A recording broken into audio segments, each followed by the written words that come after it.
We've decided to move in a different direction. I read it 3 times. Not a call, not a meeting, just a text. While I was 3 hours from finalizing a $58 million deal. My name is Ryan Mitchell. I'm 46, and until 45 seconds ago, I was senior strategy partner at Karen Dynamics, Los Angeles. They fired me by text. But they forgot something. The deal was never theirs to begin with. I stared at my phone, the blue light illuminating my face in the darkened hotel room.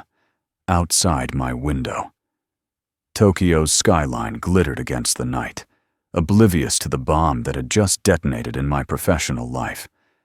9 months of work, countless sleepless nights, 3 missed birthdays with my son, Tyler. All of it culminating in tomorrow morning's signing ceremony with Ishikawa Materials Group, one of Japan's oldest and most respected industrial conglomerates. And now this text from Frank Tolman, Karen's newly appointed executive VP. We've decided to move in a different direction.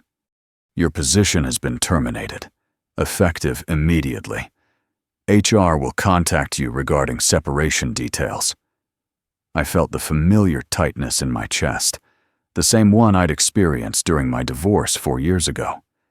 My hands shook slightly as I placed the phone face down on the hotel desk. Through the window, I could see Mount Fuji in the distance, a dark silhouette against the indigo sky. I'd promised Tyler I'd take a picture of it for his geography project. Another promise I was about to break. I poured myself a whiskey from the minibar and tried to make sense of what had just happened.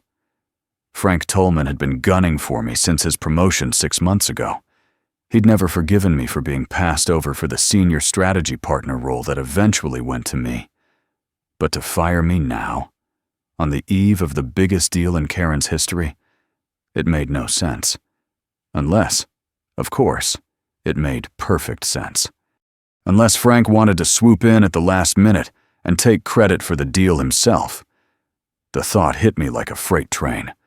That's exactly what this was. A power play. Fire the architect of the deal hours before signing, then show up in his place to shake hands with the executives and smile for the cameras. I downed the whiskey and felt the burn in my throat. 9 months ago, when I'd first proposed pursuing Ishikawa as a potential partner, everyone at Karen thought I was wasting my time. Japan's industrial sector was notoriously closed to American companies, especially in advanced materials. But I'd spent 3 years teaching English in Osaka after college.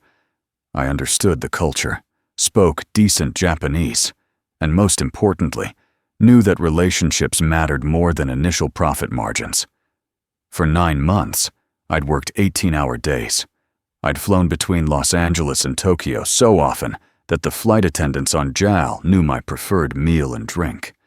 I'd missed Tyler's basketball championship, his science fair, and his first day of high school. All with the promise that this deal would secure my future at Karen, maybe even a promotion to the executive team. A promise that had just evaporated with a 2-sentence text. I reached for my phone again, tempted to call Frank and unleash a tirade of profanity, but that wouldn't solve anything.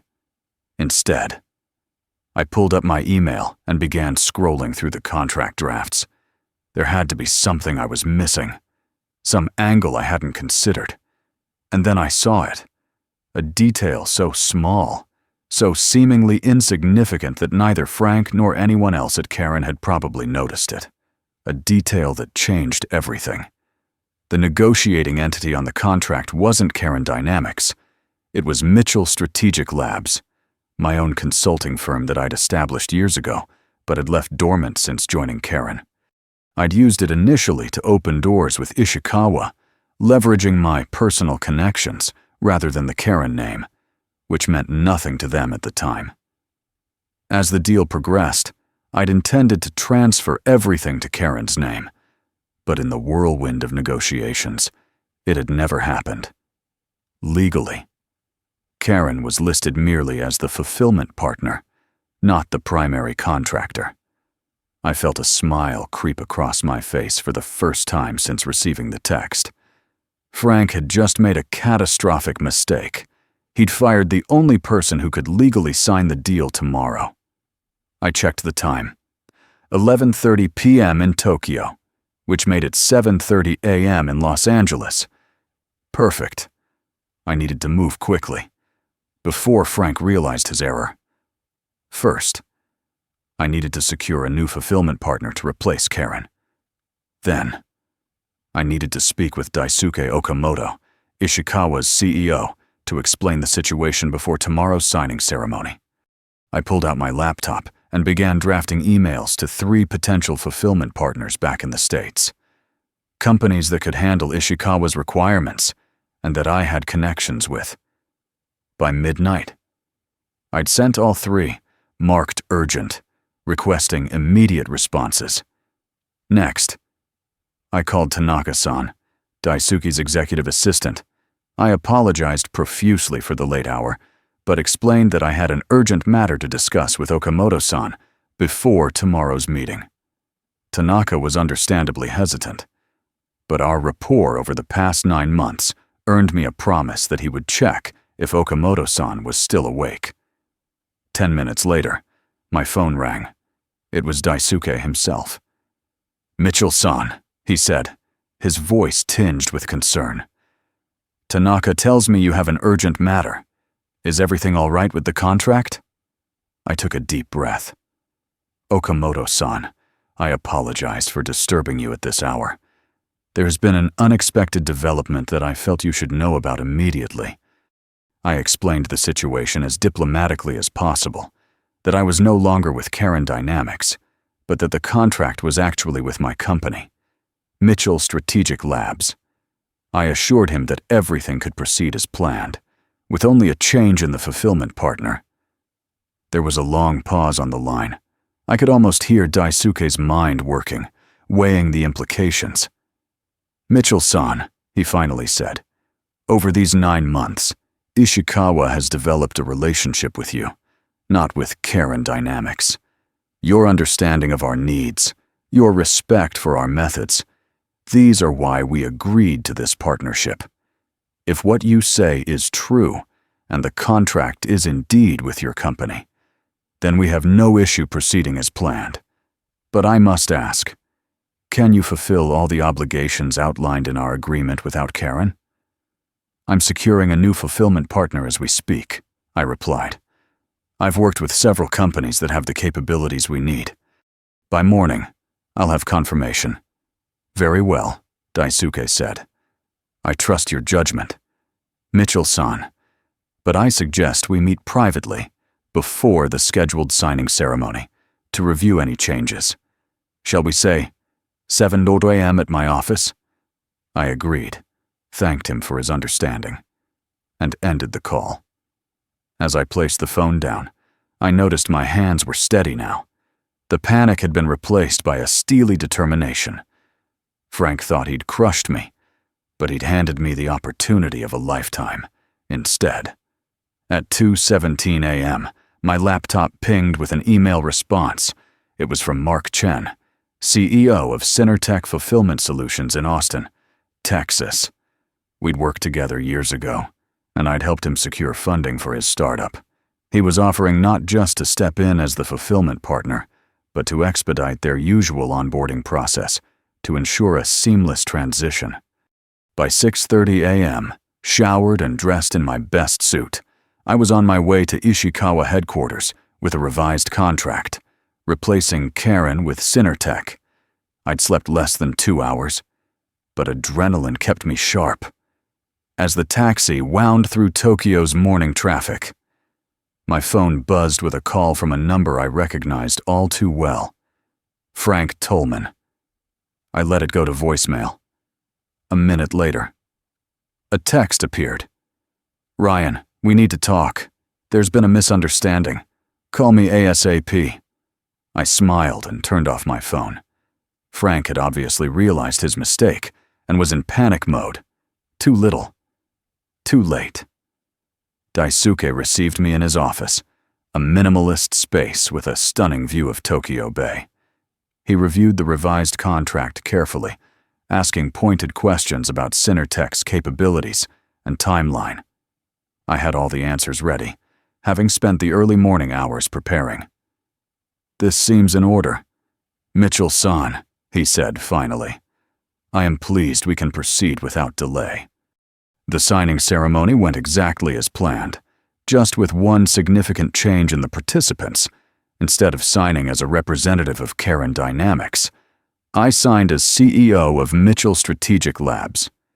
The Ishikawa executives didn't bat an eye at the change. They'd been dealing with me all along.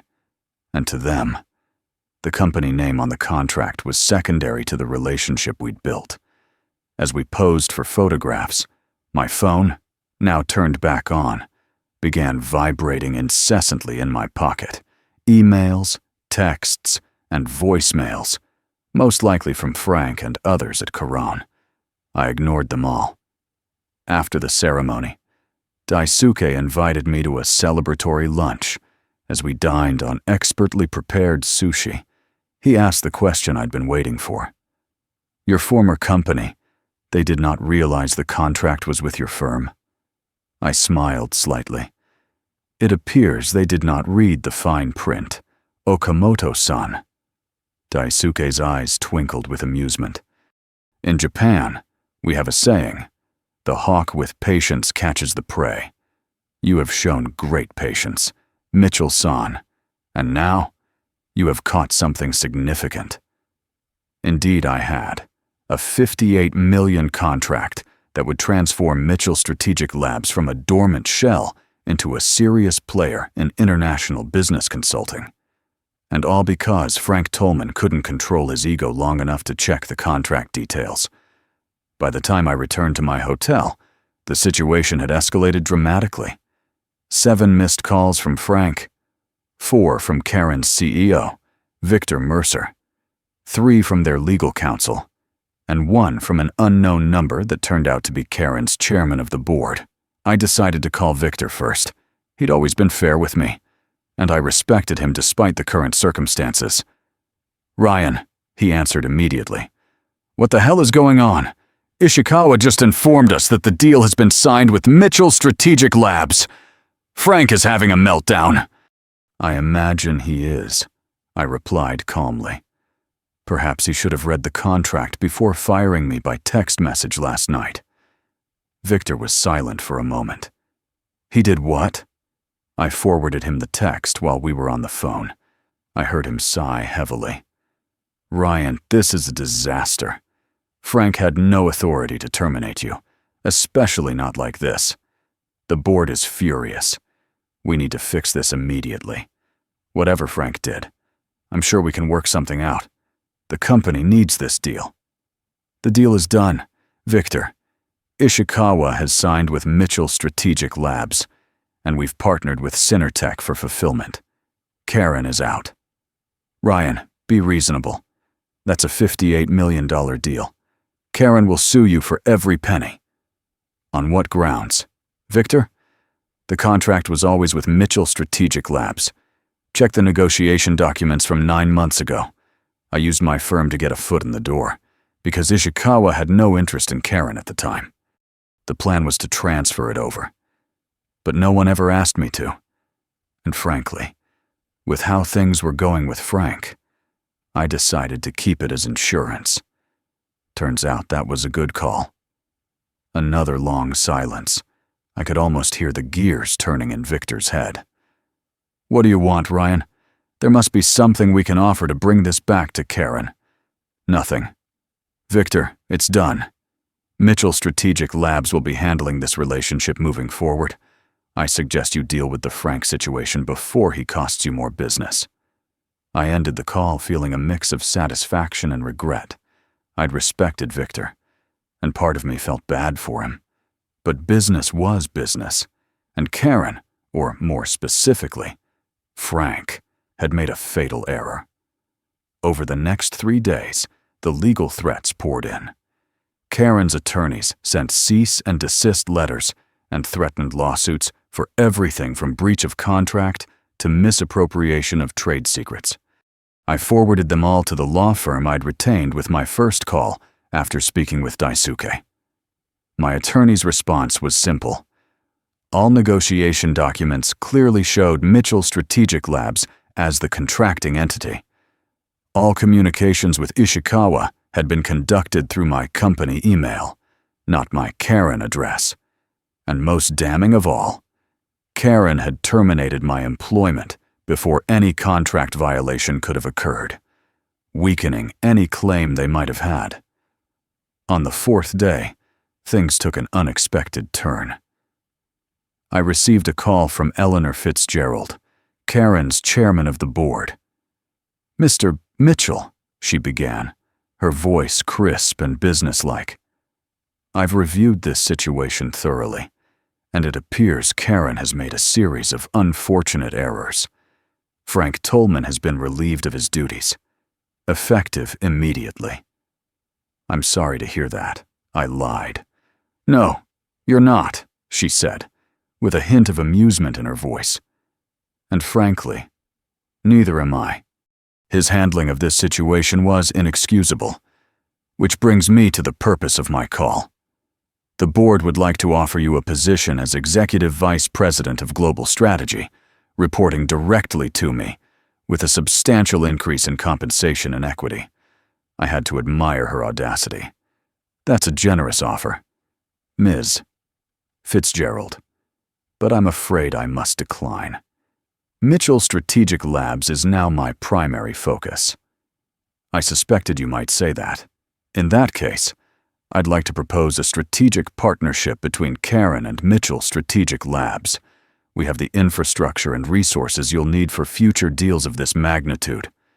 I smiled to myself. How quickly the tables had turned. "I appreciate the offer, Ms. Fitzgerald, but I've already secured all the partnerships I need. Perhaps we can revisit this conversation in a year or two, once Mitchell Strategic Labs is more established." After ending the call, I looked out at the Tokyo skyline one last time. My flight back to Los Angeles was scheduled for the following morning. I felt a lightness I hadn't experienced in years. The $58 million deal would provide more than enough capital to build Mitchell Strategic Labs into the company I'd always envisioned, and more importantly, it would allow me to finally be present in Tyler's life. I texted him the news that I'd be at his basketball game next Friday. His response was immediate and filled with emojis. "Seriously? No way. Don't mess with me, Dad." "I promise," I texted back.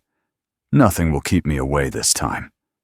6 months later, Mitchell Strategic Labs had grown from a one-man operation to a thriving consultancy with 27 employees.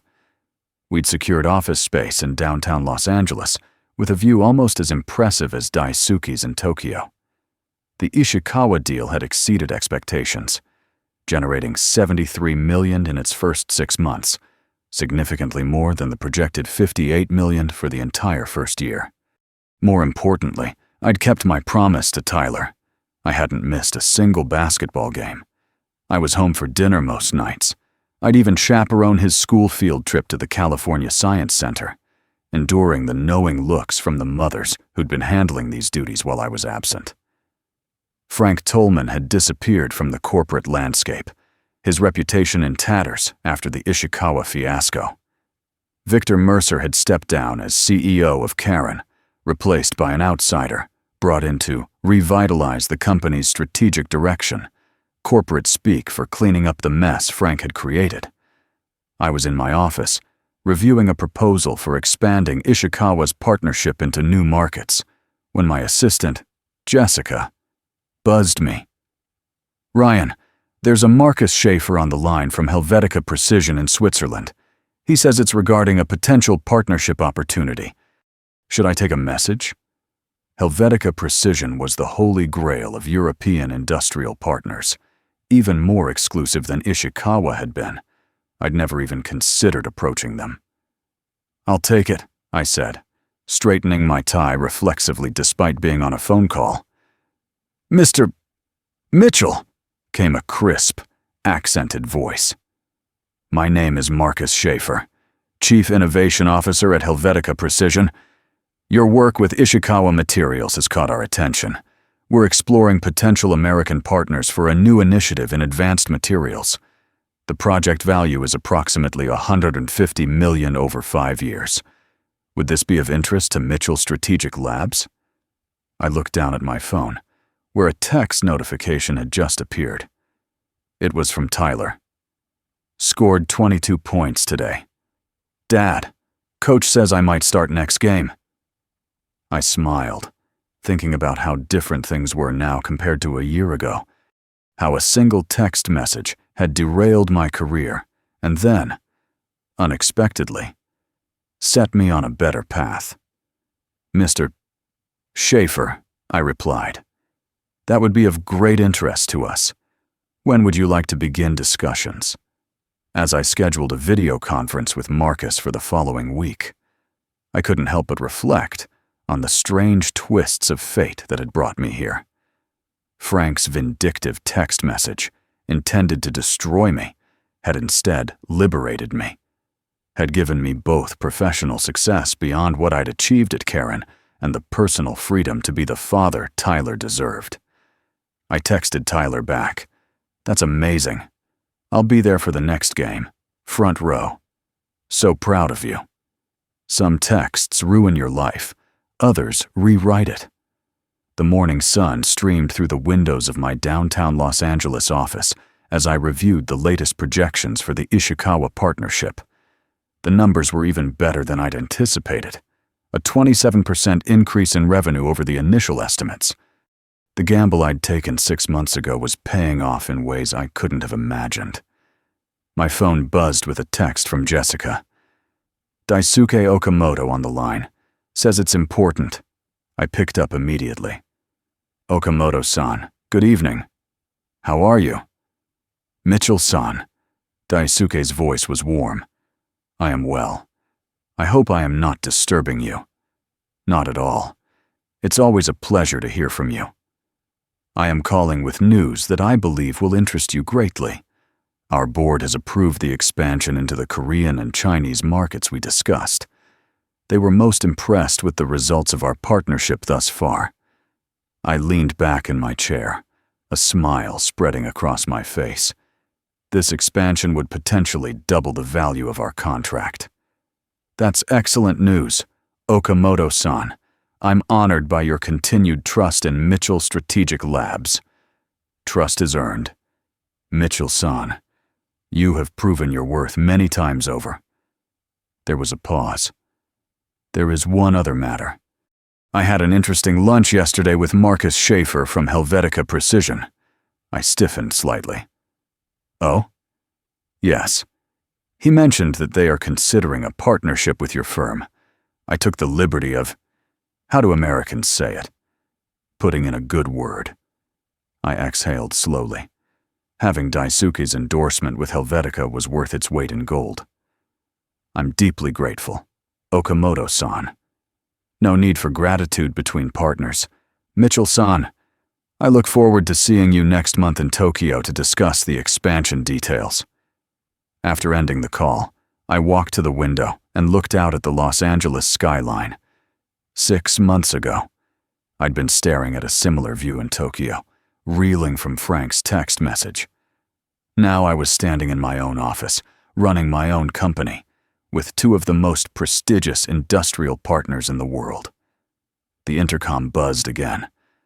Ryan, your 2 o'clock is here. Tyler's basketball coach?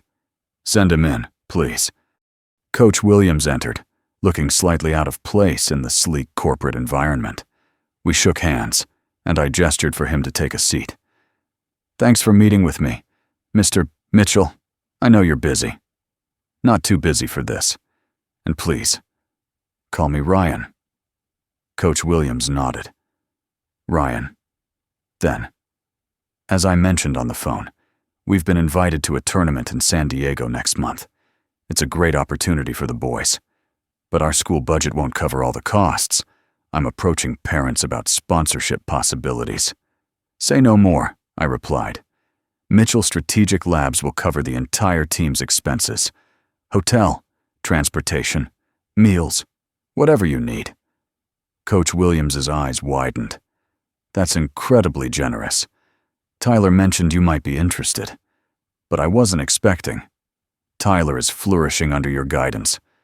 Coach, the least I can do is support the team. I paused. And I'll be there for every game.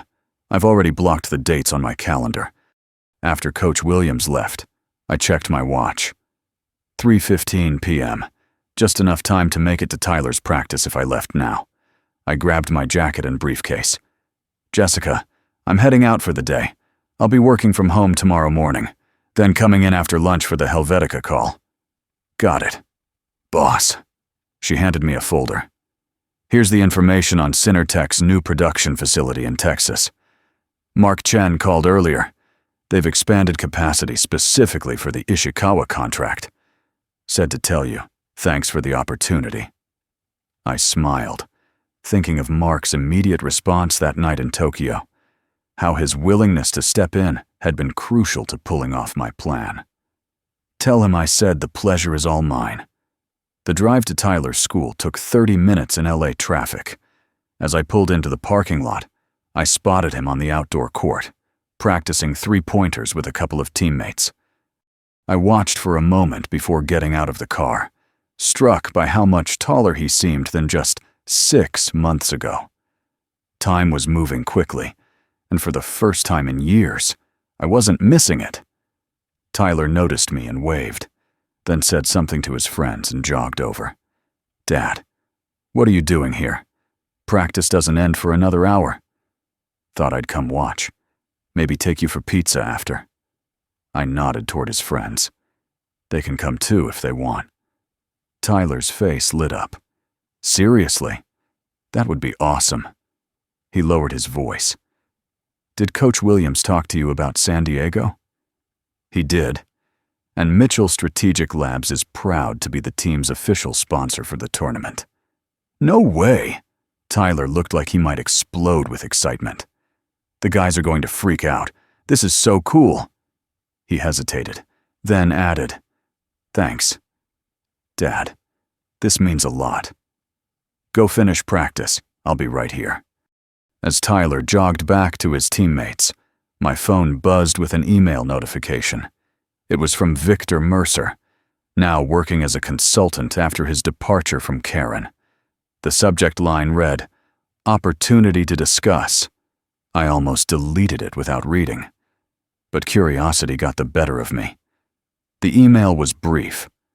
Ryan, I've been following Mitchell Strategic Labs' success with interest. I'm working with several firms now that could benefit from your expertise, if you're open to it. I'd like to meet.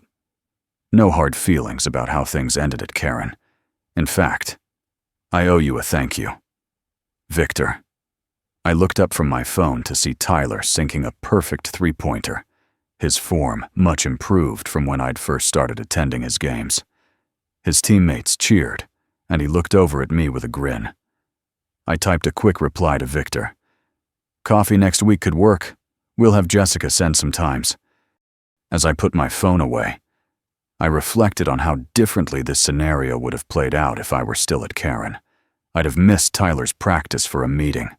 I'd have been too busy preparing for the Helvetica call to think about sponsoring the basketball team. I'd have been serving someone else's vision rather than building my own. Frank's text message, sent in a moment of spite, had freed me from all of that. It had forced me to take a risk I might never have taken otherwise. In trying to destroy what I'd built, he'd inadvertently pushed me to build something better. After practice, surrounded by hungry teenage boys demolishing pizzas, I received another text. This one was from Marcus Schaefer. Looking forward to our call tomorrow. Daisuke speaks very highly of you. I believe this could be the beginning of a fruitful partnership. Tyler nudged me. Dad, you're smiling at your phone like a weirdo. Is it work stuff? I put the phone away. Nothing that can't wait. Tell me more about this tournament in San Diego. Coach Williams says you might be starting? As Tyler launched into an enthusiastic breakdown of the team lineup and their chances in the tournament, I felt a contentment that had eluded me during my years at Koran. The $58 million deal with Ishikawa had been just the beginning. The potential $150 million partnership with Helvetica Precision loomed on the horizon. But sitting here, listening to my son talk about basketball, I understood what real success looked like. The next morning, I worked from my home office, preparing for the Helvetica call. My house, once just a place to sleep between business trips, had become a home again. Photos of Tyler and me at various basketball games now adorned the shelves. His basketball trophies had a place of honor on the mantel. The fridge was stocked with actual food instead of just condiments and beer. At 11:30, I received a text from Jessica. Helvetica call confirmed for 2 p.m.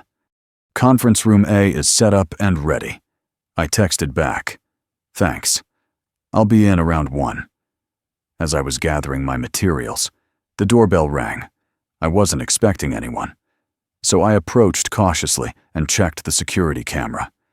Standing on my doorstep was Eleanor Fitzgerald, Karen's chairman of the board. I opened the door, surprise evident on my face. "Ms. Fitzgerald, this is unexpected." She smiled coolly. "Mr. Mitchell, may I come in?" I promised to be brief. I hesitated, then stepped aside to let her enter. We moved to the living room, where she declined my offer of coffee or water. "I'll get straight to the point. Mr. Mitchell, Karen Dynamics is struggling. The loss of the Ishikawa deal was just the beginning. We've lost 3 other major accounts in the past 6 months. Frank Tolman's poor management did more damage than we initially realized." I maintained a neutral expression. "I'm sorry to hear that, but I'm not sure why you're telling me this. Because I have a proposition for you." She leaned forward slightly. "Mitchell Strategic Labs is thriving. Your partnership with Ishikawa has exceeded all projections. You're in talks with Helvetica Precision. You've accomplished in 6 months what most firms can't do in 6 years. I've been fortunate," I said carefully. "No, you've been brilliant," she corrected. "And that's why I'm here. Karen's board has authorized me to discuss an acquisition offer. We want to buy Mitchell Strategic Labs." I couldn't help it. I laughed. The irony was too perfect. "Ms. Fitzgerald, with all due respect, that's not going to happen." She nodded, as if she'd expected this response. "I understand your reluctance, given the history, but this would be a very generous offer.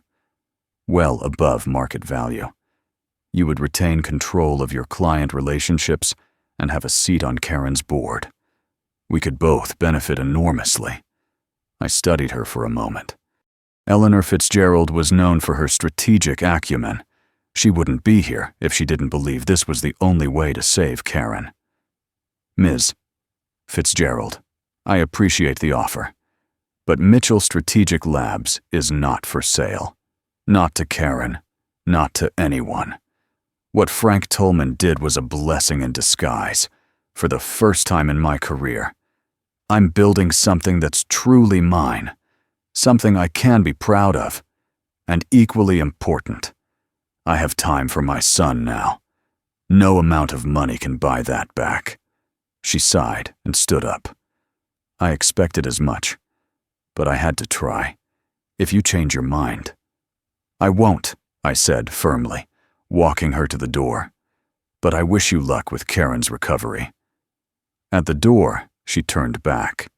"You know, Ryan, I voted against firing you, even before I knew about the contract issue. You were the best strategist Karen had ever hired." "Thank you for telling me that." After she left, I checked the time, 12:30. Still plenty of time to get to the office for the Helvetica call. But the encounter with Eleanor had left me thoughtful. 6 months ago, an acquisition offer from a company like Karen would have seemed like the pinnacle of success. Now it felt like a step backward. I arrived at the office with 30 minutes to spare before the Helvetica call. Jessica met me at the elevator with a folder of last-minute information.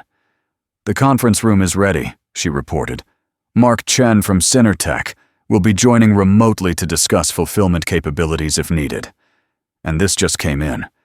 Daisuke sent over the preliminary numbers for the Korean market expansion. They're even better than we projected. Excellent. Anything else? Yes, actually. There's been a development with Karen Dynamics. They've announced a major restructuring this morning. Stock is down 15% already. I nodded, unsurprised after my conversation with Eleanor. Keep an eye on it.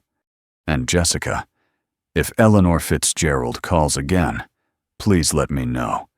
But I'm not interested in any further discussions about acquisition. The Helvetica call went better than I could have hoped. Marcus Schaefer was direct and efficient, typical of Swiss business culture. But Daisuke's endorsement had clearly made an impression. By the end of the 2-hour discussion, we had established the framework for a partnership that could potentially dwarf even the Ishikawa deal. "We will send a formal proposal next week," Marcus said as we wrapped up. "But I see no obstacles to moving forward, assuming the terms are agreeable." "I look forward to it," I replied. Mitchell Strategic Labs is committed to bringing the same level of dedication to Helvetica that we've demonstrated with Ishikawa. After the call ended, I sat alone in the conference room for a few minutes, absorbing what had just happened. In less than a year, I'd gone from being fired by text message to negotiating a $150 million partnership with one of Europe's most prestigious firms. It was almost too much to process. My phone buzzed with a text from Tyler. "Dad, can you pick me up from practice? We got out early." I texted back immediately. "On my way." As I drove to Tyler's school, I thought about the path that had led me here, the countless late nights at Karen, working to secure deals that ultimately advanced someone else's career, the missed moments with Tyler that I could never get back, Frank Tolman's vindictive text that had unknowingly set me free. I pulled up to the school and saw Tyler waiting, his basketball under one arm, backpack slung over his shoulder. He spotted my car and jogged over, sliding into the passenger seat. "How was practice?" I asked as we pulled away. "Good. Coach says I'm definitely starting in San Diego." He glanced at me. "You're still coming, right?" Wild horses couldn't keep me away. Tyler grinned, then looked more serious. "Dad, can I ask you something?" "Anything. Are you happier now, since you started your own company?" The question caught me off guard. I hadn't realized Tyler had been paying such close attention to my state of mind. "Why do you ask?" He shrugged. "You smile more. You're home more. You don't look at your phone every 5 seconds like you used to. I was just wondering if it's because of the new job." I considered this as we stopped at a red light. I am happier. And yes, part of it is the new job. I like building something that's mine. But a bigger part is having more time with you. I missed too much before. Tyler nodded, looking out the window. "Mom says you work too hard. She always said that." My ex-wife, Karen, had cited my workaholic tendencies as one of the primary reasons for our divorce. She hadn't been wrong. "Your mom was right," I admitted. "I thought I was doing it for our family, but I was really doing it for myself, for my ego. It took getting fired to make me see that." Tyler turned back to me, curiosity in his eyes. "You never really told me what happened. Just that you left Karen to start your own thing." I hesitated, then decided Tyler was old enough for the truth. I was fired. By text message, while I was in Tokyo, about to close the biggest deal of my career. Seriously, that's cold. Man, it was. But it turned out to be the best thing that could have happened to me. I briefly explained the contract situation, how I'd been able to sign the Ishikawa deal for Mitchell Strategic Labs instead of Karen. Tyler listened intently, then broke into a wide grin. That's badass. Dad, you totally owned them." I laughed. I suppose I did. But the real win wasn't the money or showing up my old boss. It was getting my priorities straight, realizing what really matters. We pulled into our driveway, but neither of us moved to get out of the car right away. "Dad?" Tyler said after a moment. "I'm glad you got fired." I reached over and ruffled his hair, something he usually protested, but allowed this time. "Me too. Kid. Me too." That evening, as Tyler did homework and I prepared dinner, another change from my Karen days when we survived on takeout, I received an email notification that made me pause. It was from Frank Tolman. The subject line read simply, "Apology." My finger hovered over the delete button, but curiosity won out. I opened it. "Ryan, you won't be surprised to hear that I'm no longer with Karen. The Ishikawa situation was the beginning of the end for me there. I've had a lot of time to reflect on my actions, particularly that text message. It was unprofessional, vindictive, and ultimately self-defeating. I let my ego and insecurity drive a decision that cost Karen millions and cost me my career. For what it's worth, I am truly sorry. Frank." I stared at the screen for a long moment, unsure how to respond, or whether to respond at all. Frank Tolman had been the architect of his own downfall, but I couldn't deny feeling a certain sympathy for him now. 6 months ago, I'd been consumed with righteous anger. Now, with Mitchell Strategic Labs thriving and my relationship with Tyler stronger than ever, that anger felt distant, almost irrelevant. "Dad, the pasta's boiling over," Tyler called from the kitchen. I closed the email without responding and went to rescue dinner. Some bridges weren't worth rebuilding, even after the fire had cooled. The next month passed in a whirlwind of activity. The Helvetica proposal arrived as promised, and after a round of negotiations, we signed a preliminary agreement worth $127 million over 5 years, with options to extend to the full $150 million based on performance metrics. I flew to Zurich for the initial meetings, but unlike my Karen days, I was back in Los Angeles within 48 hours, unwilling to miss Tyler's weekend games. The expansion into the Korean market with Ishikawa was proceeding even faster than anticipated. Daisuke had introduced me to key players in Seoul, and Mitchell Strategic Labs had hired 2 Korean-American consultants to manage the growing relationship, most significantly. I'd leased a larger office space in downtown Los Angeles and expanded the team to 42 employees. Jessica had been promoted to chief of staff, overseeing day-to-day operations, while I focused on client relationships and strategic growth. Mark Chen and Synertech had become our exclusive fulfillment partner, their business growing alongside ours. And through it all, I maintained my promise to Tyler. I hadn't missed a single basketball game. I was home for dinner most nights. I'd even started coaching his weekend league, something I would never have had time for during my Karen days. The morning of the San Diego tournament, Tyler was up before dawn, too excited to sleep. I found him in the kitchen, already in his uniform, making a protein shake. "Nervous?" I asked, pouring myself a coffee. "A little," he admitted. "Coach says there will be college scouts there. You'll be great. Just play your game and don't overthink it." Tyler nodded, then hesitated. "Dad, there's something I need to tell you." The seriousness in his voice alarmed me. "What is it? Everything okay?" "Mom called yesterday. She got that job in Chicago." Karen had been interviewing for a senior position at a hospital there. It was a significant promotion from her current role in Los Angeles. We'd discussed the possibility, but I hadn't realized a decision was imminent. "That's great for her," I said carefully. "When would she start?" "Next month. She wants me to come with her." Tyler wouldn't meet my eyes. "She says the schools are better there, and her parents are nearby." I felt a cold knot form in my stomach. Tyler had lived primarily with Karen since our divorce, with me taking weekends and holidays. But in the past 6 months, as Mitchell Strategic Labs had given me more flexibility, he'd been spending more and more time at my house. The thought of him moving to Chicago was like a physical blow. "What do you want to do?" I managed to ask, keeping my voice steady. Tyler looked up finally. "I want to stay here. With you. If that's okay."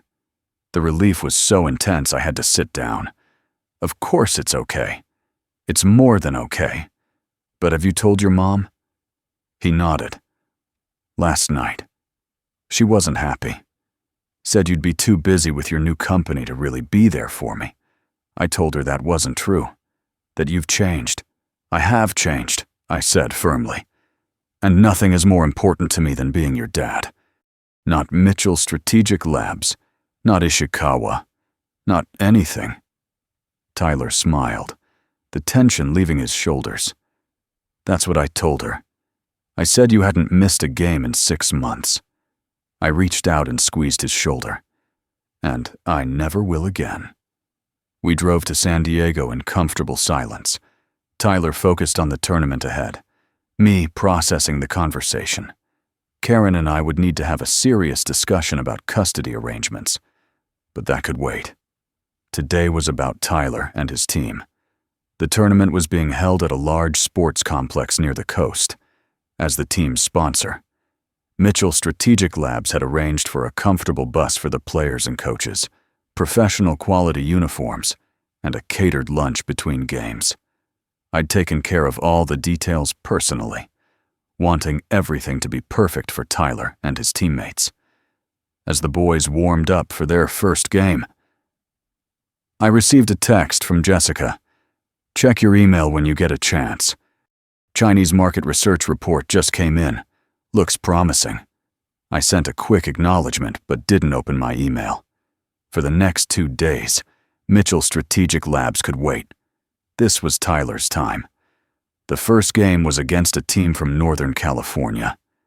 Tyler started as promised and played brilliantly, scoring 18 points and leading his team to a comfortable victory.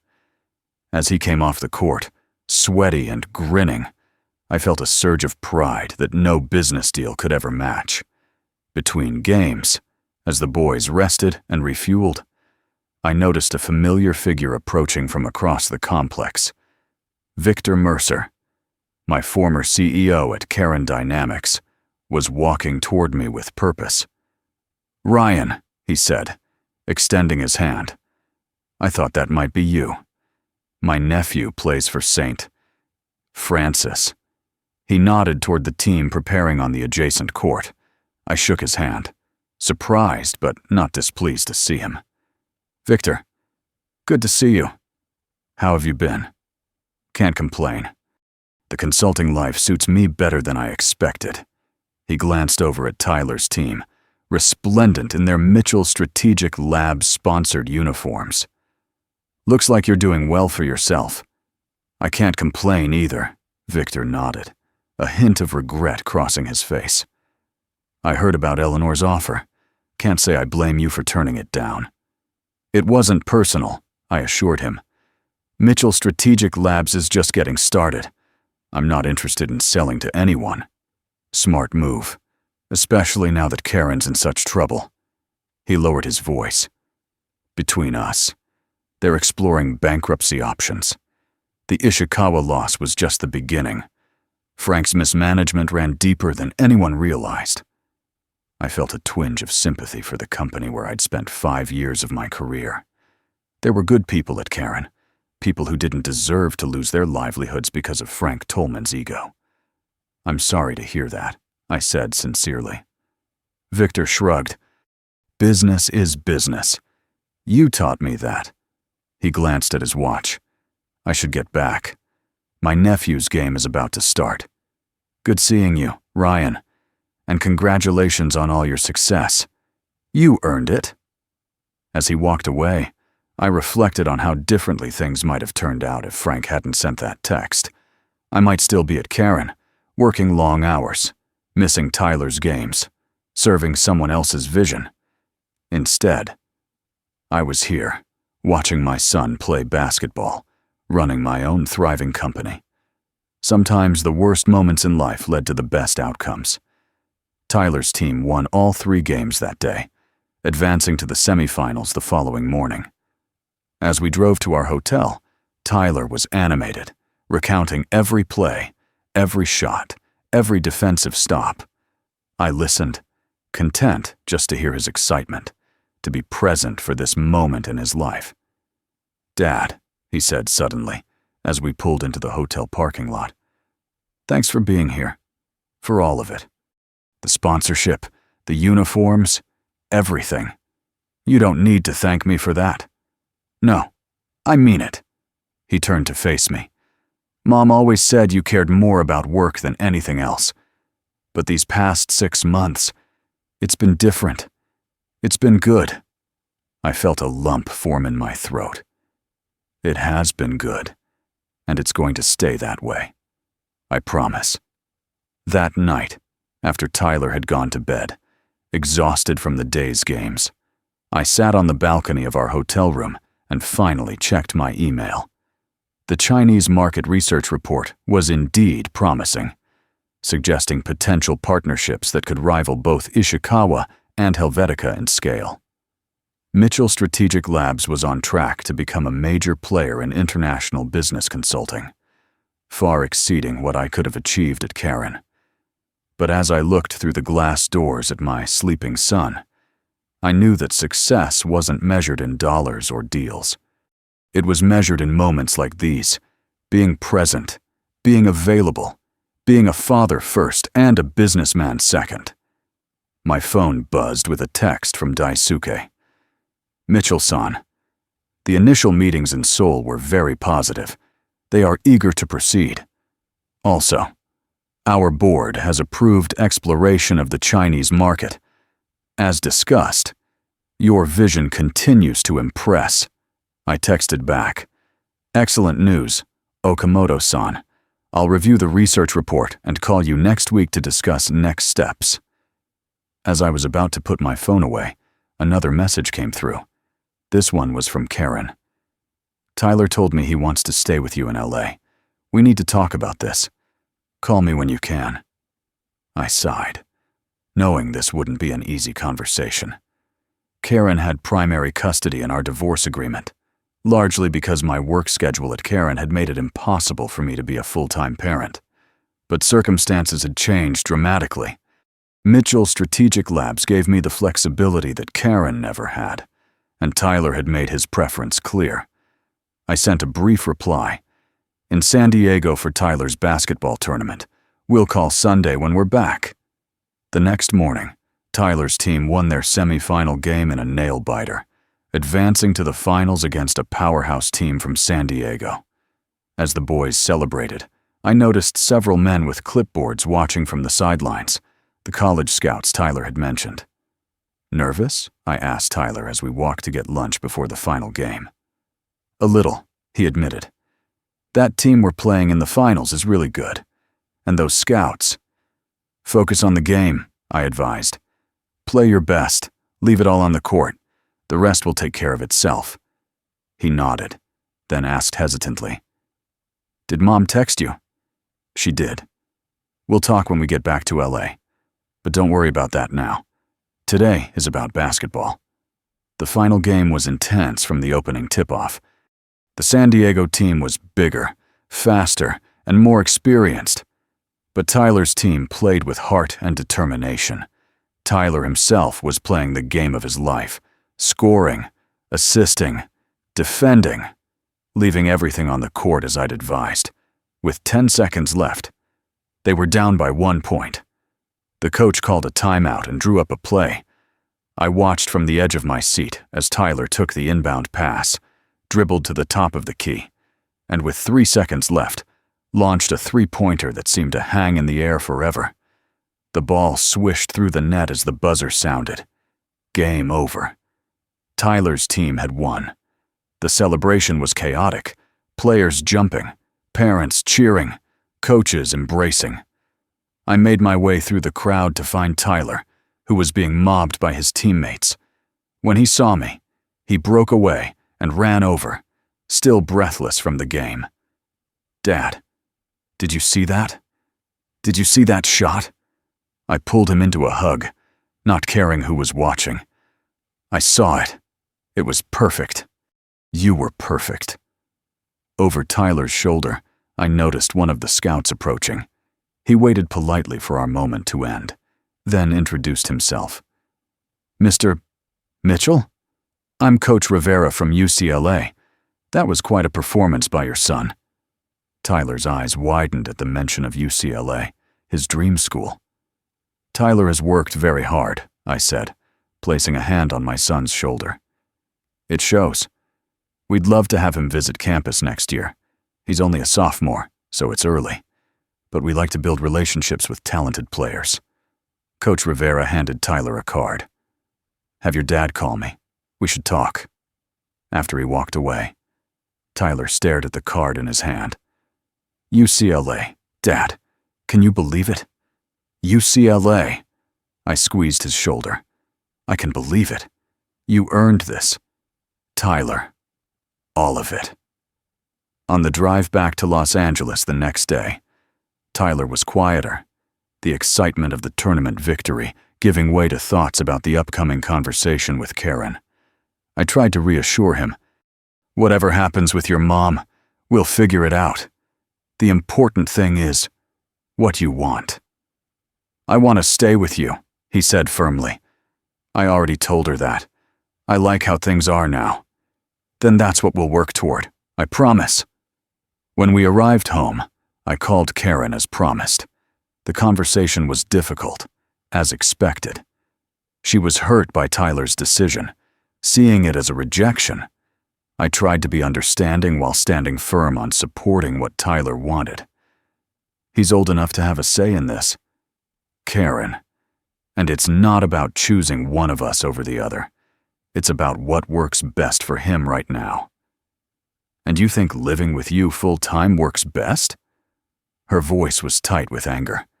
"6 months ago, you were never home. You missed everything. One successful business venture doesn't change who you are." "Ryan, maybe not," I conceded. "But it changed how I live. Mitchell Strategic Labs is mine. I make the rules, set the priorities, and Tyler is my priority now. He has been since that text message from Frank." There was a long silence. Finally, Karen sighed. "I want what's best for him too, but this job in Chicago is important to me. It's a huge opportunity." "I know it is, and you should take it. We'll work out a schedule for Tyler to visit regularly.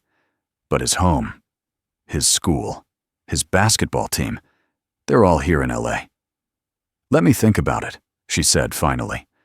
"I'll talk to Tyler again before I make any decisions."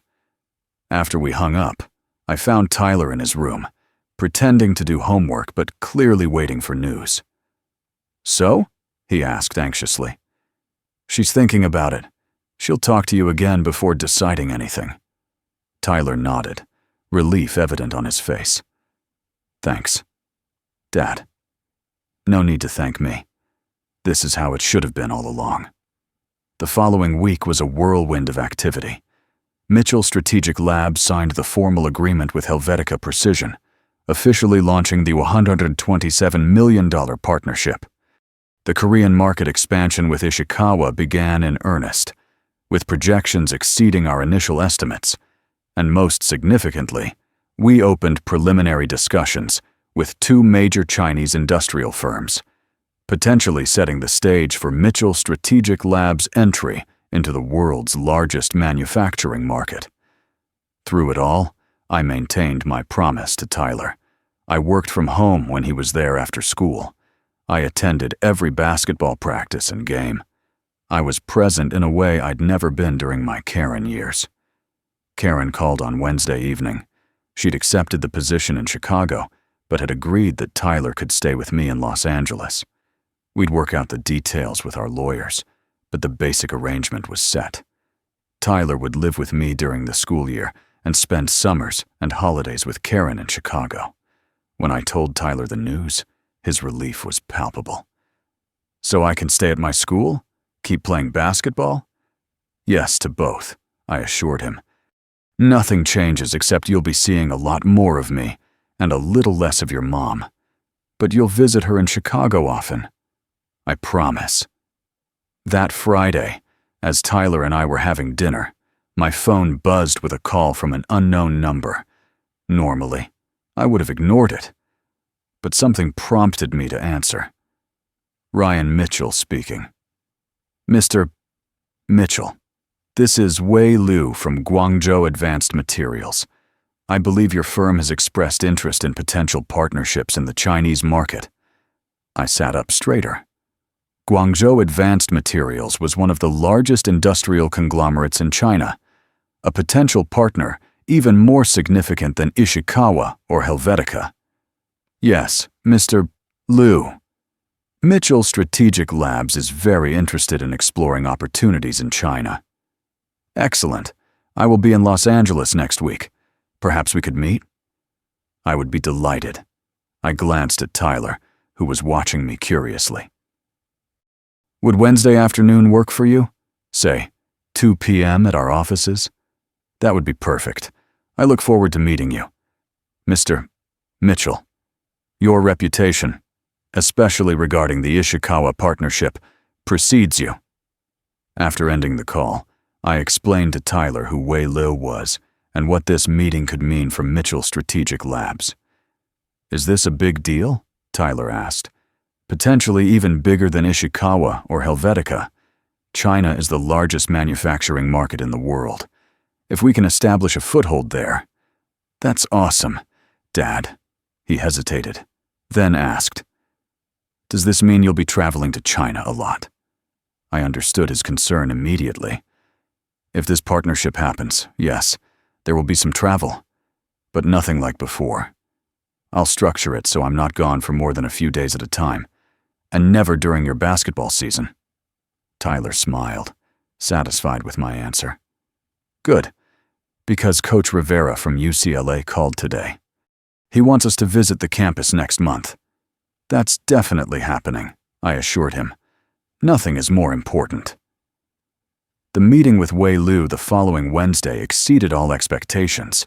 He was impressed with Mitchell Strategic Labs' work with Ishikawa and Helvetica, and particularly interested in our approach to cross-cultural business relationships. Most American firms attempt to impose their methods on Chinese partners, he observed. You seem to understand the importance of adaptation and mutual respect. That philosophy is central to our success, I explained. Mitchell Strategic Labs doesn't believe in one-size-fits-all solutions.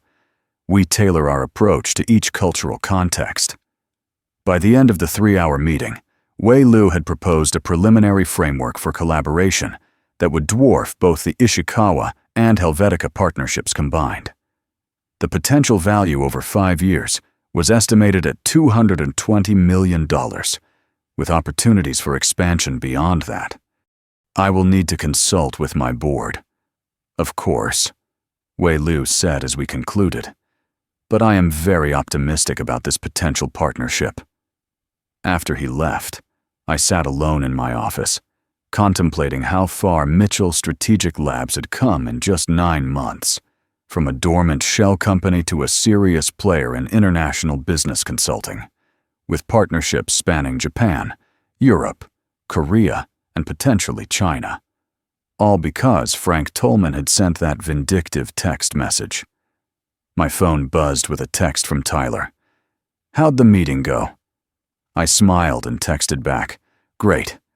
Tell you all about it at dinner. Don't forget we're visiting UCLA next month. As if I could forget that. See you at home. As I gathered my things to leave, Jessica appeared in my doorway with a folder. The latest projections for the Helvetica partnership. They're even better than we anticipated. Thanks, Jessica. I'll review them tomorrow. I'm heading home now. She smiled knowingly. Tyler has a game tonight? Just practice, but I promised I'd help him work on his 3-point shot afterward. Go, she said. Everything here can wait until morning. As I drove home, I reflected on how different my priorities were now compared to my Karen days. Then, I would have stayed late, poring over the Helvetica projections, calling Mark Chen to discuss implementation strategies, perhaps even making preliminary notes for the China partnership.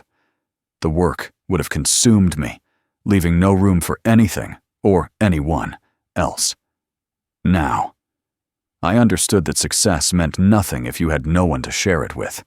The $58 million Ishikawa deal, the $127 million Helvetica partnership, the potential $220 million China collaboration. None of it mattered as much as being there for Tyler's basketball practice.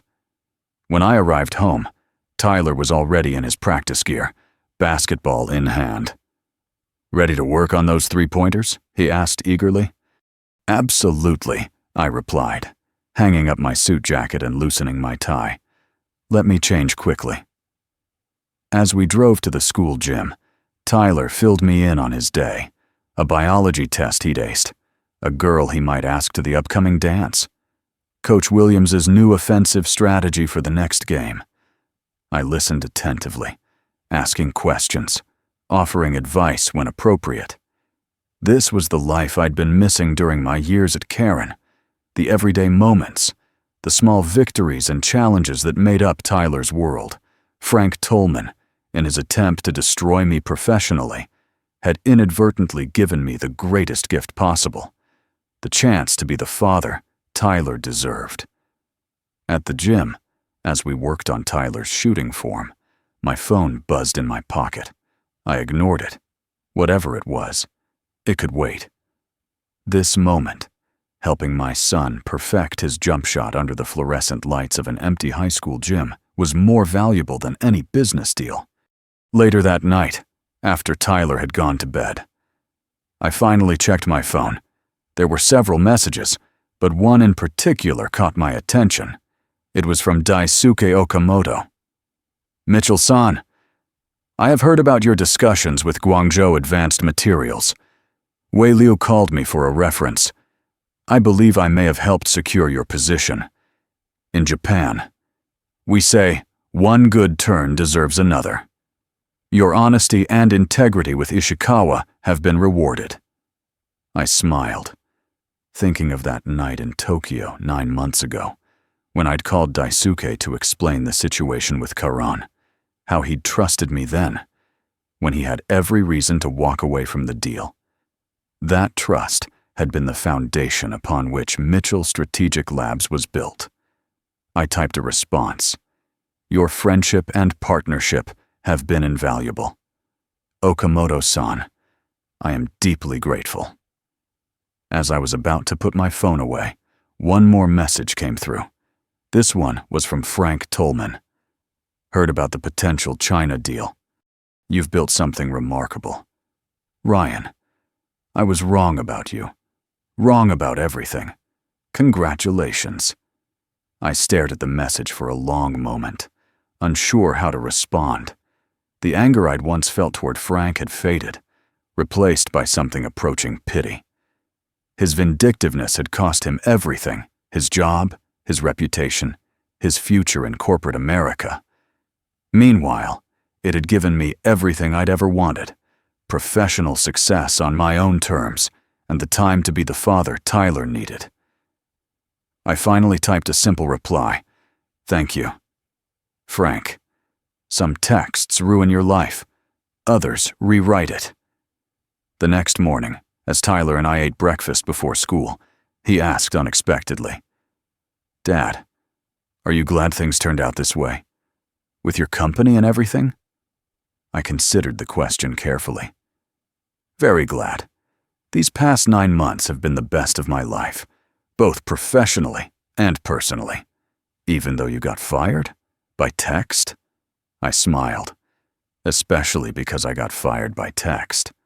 "Sometimes the worst moments lead to the best outcomes." Tyler nodded thoughtfully. "Like missing that free throw in the semi-final game. If I'd made it, we wouldn't have needed that last-second three-pointer in the finals. The one the UCLA scouts saw. Exactly like that. I agreed. Life has a way of working out, sometimes in the most unexpected ways. As I watched Tyler gather his things for school, I felt a profound sense of gratitude for the Ishikawa deal, for Mitchell Strategic Labs, for the partnerships with Helvetica and potentially Guangzhou. But mostly, for the text message that had changed everything. That had given me back my life, my priorities, and my relationship with my son. Some texts ruin your life, others rewrite it. Frank's text had done both, ruining the life I thought I wanted and rewriting it into something far better than I could have imagined.